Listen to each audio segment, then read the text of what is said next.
야구야구 김용준입니다. 2004년 메이저리그의 새 역사가 만들어집니다. 보스턴 레드삭스가 1918년 이후 86년 만에 월드시리즈를 우승함으로써 밤비노의 저주가 마침내 막을 내리게 됐습니다. 보스턴이 월드시리즈에서 만난 팀은 내셔널리그의 최다 우승팀인 세인트루이스였습니다. 보스턴은 1918년 마지막 우승 후 1946년과 1967년, 1975년과 1986년 4번의 월드시리즈를 모두 7차전에서 지는데요. 그중 2번 1946년과 1967년을 바로 세인트루이스에게 지게 됩니다. 하지만 보스턴은 2004년 4연승으로 우승했고 2013년 세인트루이스를 한 번 더 꺾게 됩니다. 사실 2004년 보스턴 스토리의 하이라이트는 월드시리즈가 아니라 양키스와의 ALCS였습니다. 2003년 ALCS 7차전에서 양키스 에런 분에게 11회 말 끝내기 홈런을 맞음으로써 월드시리즈 진출이 좌절됐던 보스턴이 2년 연속으로 만난 양키스를 상대로 리버스 스윕을 달성했기 때문입니다. 2연패 후 3연승 리버스 스윕은 제법 많지만 3연패 후 4연승 리버스 스윕은 아직도 미 4대 프로스포츠의 유일한 기록인데요. 이 시리즈의 주인공은 데이비드 오티스였습니다. 오티스는 디비전 시리즈 3차전 10회 말 에인절스 자완 제로드 와시번으로부터 시리즈 끝내기 홈런을 날려 끝내기 행진에 시동을 겁니다. 그리고 더 스틸이 나온 ALCS 4차전에서 12회 말 끝내기 홈런을 날립니다. 이때까지만 해도 보스턴은 여전히 1승 3패로 한 번만 더 지면 탈락인 상황이었는데요. 하지만 오티스는 5차전 14회 말 끝내기 안타로 이틀 연속 연장 끝내기를 날립니다. 이렇게 3연패 후 2연승에 성공한 보스턴은 커트 쉴링이 7이닝 1실점으로 투하고 마크 베론이 깜짝 3런 홈런을 날린 6차전을 4대1로 승리합니다. 그리고 7차전에서는 데이비드 오티스가 케빈 브라운을 상대로 1회 투런 홈런, 자니 데이먼이 하비에르 바스케스를 상대로 2회 말로 홈런을 날림으로써 6대0을 만들고 결국 10대3으로 승리합니다. 원래 시애틀에 입단한 오티스는 1996년 9월 미네소타로 트레이드됩니다. 미네소타는 투수는 제구, 타자는 밀어치기를 강조하는 구단이었고 오티스와 맞지 않았습니다. 2002 시즌이 끝난 후 미네소타는 $200만 달러를 주지 않기 위해 오티스를 논텐더로 풀어버립니다. 크게 낙심한 오티스는 에이전트에게 일본이나 멕시코도 갈 수 있다는 말을 합니다. 하지만 이때 은인이 나타납니다. 페드로 마르티네스였습니다. 마르티네스가 앱스타인 단장에게 부탁하면서 2003년 오티스는 보스턴에 입단합니다. 그리고 앱스타인이 컵스로 트레이드한 노마 가르시아파라를 대신해 매니 라미레스의 짝꿍이 됩니다. 2005년 9월 보스턴은 오티스에게 보스턴 역사상 가장 위대한 클러치 히터라는 글씨가 새겨진 상패를 만들어줍니다. 그리고 오티스가 2016 시즌을 끝으로 은퇴하자 곧바로 34번을 영구 결번으로 만듭니다.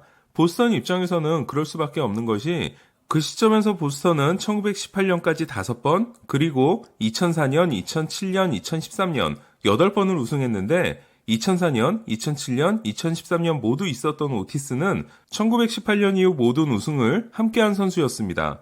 더스틴 페드로야도 2007년과 2013년, 그리고 2018년 3번을 우승하게 되지만 2018년 페드로야는 부상으로 정규 시즌 11타수 1안타에 그쳤고 포스트 시즌은 아예 뛰지 못했습니다. 등장과 함께 오랫동안 우승하지 못했던 팀이 우승하기 시작했다는 것에서 보스턴의 데릭 지터 또는 보스턴의 버스터 포지라 할 수 있는 선수가 바로 오티스인 겁니다. 미네소타에서 6년, 보스턴에서 14년을 뛴 오티스의 성적은 정말 화려합니다. 홈런, 타점, 안타에서 에드가 마르티네스를 제치고 지명타자 역대 1위에 올랐고 포스트 시즌 2개를 포함한 13개의 끝내기 홈런을 날림으로써 빌 제임스로 하여금 클러치 히터가 없다는 말을 잠시나마 취소하게 만들었습니다. 오티스가 날린 13개의 끝내기 홈런은 정규 시즌에서만 13개를 기록한 짐 토미, 정규 시즌에서 12개, 포스트 시즌에서 하나를 친 미키 멘틀과 함께 역대 타이 기록입니다. 하지만 포스트 시즌에서 2개의 끝내기 홈런을 날린 선수는 오티스가 유일합니다. 오티스는 우승 반지를 3개 이상 가진 선수 중 500홈런에 성공한 4명 중 1명인데요. 나머지는 베이브 루스, 미키 멘틀, 레지 잭슨으로 모두 양키스 선수들입니다. 또한 오티스는 행크 에런, 본즈, 푸올스와 함께 500홈런, 602루타를 달성한 4명 중 하나입니다. 그러니까 더 화려한 버전의 에드가 마르티네스라고 할 수 있는데요. 마르티네스가 마지막 투표까지 가긴 했지만 결국 명예전당에 올랐으니까 오티스도 충분히 가능성이 있다고 할 수 있습니다. 그러나 오티스의 명예전당 입성에 대해서는 큰 논란이 있을 수밖에 없습니다. 바로 약물 경력이 있기 때문입니다. 미네소타에서 쭈구리였다가 보스턴에 오자마자 리그 최고의 타자 중 한 명이 되는 오티스의 대변신에 대해서는 론 잭슨 코치와의 타격폼 수정이 결정적이었다고 알려져 있는데요. 하지만 이후 오티스의 비밀이 밝혀집니다. 메이저리그는 금지 약물에 대한 규정은 올해부터 있었지만 2002년까지는 처벌 규정이 따로 없었습니다. 그런 상황에서 베리 본즈가 나타나 생태계를 파괴하는 활약을 하니까 그제서야 처벌 규정을 만드는데요. 이를 반대하는 선수 노조에게 전수조사를 해서 양성 반응이 5%를 넘으면 처벌 규정을 도입하자고 합니다. 이에 8.7%인 104명이 양성 반응을 보였고 첫 번째 적발 시 10경기 출장 정지라는 솜방망이지만 어쨌든 징계가 시작됩니다. 그런데 비공개를 하기로 했던 104명 명단에서 이후 4명의 이름이 공개됩니다. 알렉스 로드리게스, 매니 라미레스, 세미 소사, 그리고 데이비드 오티스였습니다.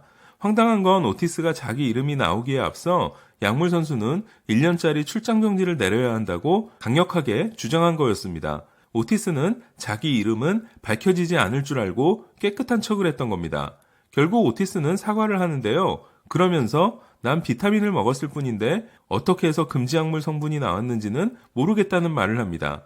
그리고 오티스의 이 말은 약물 선수들의 모범 해명 답안이 됩니다. 미국은 잘못을 했더라도 정직하게 사과하면 용서를 하는 사회라고 하죠. 실제로 스스로 밝힌 마이크 피아자와 미첼 리포트의 이름이 올라간 후긴 하지만 사용 사실을 인정하는 앤디 패티스는 정상 참작이 된 경우인데요. 금지약물이 되기 전 사용했다고 밝힌 피아자는 명예전당까지 오르게 됩니다. 반면 끝까지 발뺌한 로저 클레멘스와 베리 본즈, 팔메이로 등은 아직도 용서받지 못하고 있습니다.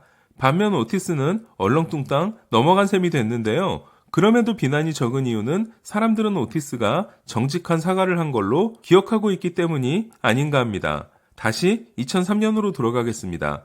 사무국이 비공개를 약속했던 104명 중 알렉스 로드리게스와 매니 라미레스, 세미 소사와 데이비드 오티스의 이름이 밝혀집니다. 전수조사 때 양성반응 선수였던 게 2009년에 밝혀지고 사과까지 한 에이로드는 2013년 바이오제네시스 스캔들에 이름을 올립니다. 그러니까 2001년부터 2003년까지 텍사스에서 뛰었던 딱 3시즌 동안만 약물을 사용했다고 한 에이로드의 해명은 거짓말이었던 겁니다. 결국 에이로드는 700홈런 달성을 앞두고 양키스의 압박에 굴복해 불명예 은퇴를 합니다. 매니 라미레스는 2009년 5월과 2011년 4월 두 번이나 걸려 각각 50경기와 100경기 출장 정지를 받습니다. 그렇게 팔메이로와 매니 라미레스 그리고 로빈슨 카노는 명예전당 커리어를 만들어낸 현행범 빅3가 됩니다. 반면 오티스는 이름 공개 후 그 어디에도 이름을 올리지 않게 됩니다. 그러나 2003년 오티스의 대변신은 약물의 힘을 의심하는 게 더 합리적인 추론입니다. 제가 더 믿기지 않은 부분은 2016년이 40세 시즌이었던 오티스가 메이저리그에서 유일한 6할대 장타율과 메이저리그에서 유일한 OPS 1.0, 메이저리그에서 가장 많은 장타를 기록하고도 은퇴를 했다는 겁니다. 트라웃이 2016년부터 2019년까지 유일하게 OPS 1위를 못한 시즌이 바로 오티스가 1위를 한 2016년이었습니다. 심지어 오티스의 OPS는 1.021로 2위 트라웃의 0.991과 제법 차이가 컸습니다. 샌디 코펙스가 1966년 30세 시즌에 트리플 크라운을 차지하고 은퇴한 건 더 이상 공을 던질 수 없었기 때문입니다. 하지만 이렇게 메이저리그 1위를 한 선수가 큰 부상이 없었음에도 은퇴를 했다는 건 지금도 이해하기가 어려운 결정입니다. 설령 시즌이 시작되기 전 은퇴 선언을 했더라도 번복을 하는 게 상식적이라고 생각합니다. 오티스 이후 오티스와 같은 기적을 행하고 있는 선수가 있는데요. 2019년 38세 시즌에 장타율 6할 3푼 9리, 2020년 39세 시즌에 장타율 5할 9푼 5리를 기록한 넬슨 크루즈입니다. 지난 2년간 크루즈가 기록한 장타율 6할 2푼 6리는 6할 3푼 1리인 마이크 트라웃에 이어 메이저리그 2위에 해당됩니다. 데이비드 오티스는 2019년 6월 고향에서 총격을 당하는데요. 이때 보스턴은 구단 전용기를 보내 미국으로 데려와 수술을 받게 합니다.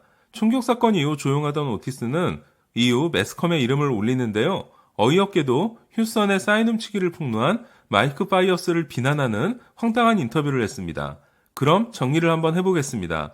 오티스가 약물 선수인데도 욕을 덜 먹는 건 원래 보호해주기로 했던 명단에 있었기 때문이고 현행범으로 걸리지도 않았으며 어쨌든 사과를 했기 때문이 아닌가 싶은데요. 저는 보스턴이 오티스에게 영구 결번을 준 건 100% 이해가 갑니다. 하지만 오티스는 방식이 어떻게 됐든 금지 약물 사용 사실이 밝혀진 선수기 때문에 명예전당에 올라선 안 됩니다. 본즈, 클레멘스, 에이로드와 함께 말이죠. 오티스는 보스턴의 레전드지만 메이저리그의 레전드로 남아서는 안 된다는 게 제 생각입니다. 여러분의 생각은 어떠신가요? 이상 김영준의 야구야구였습니다.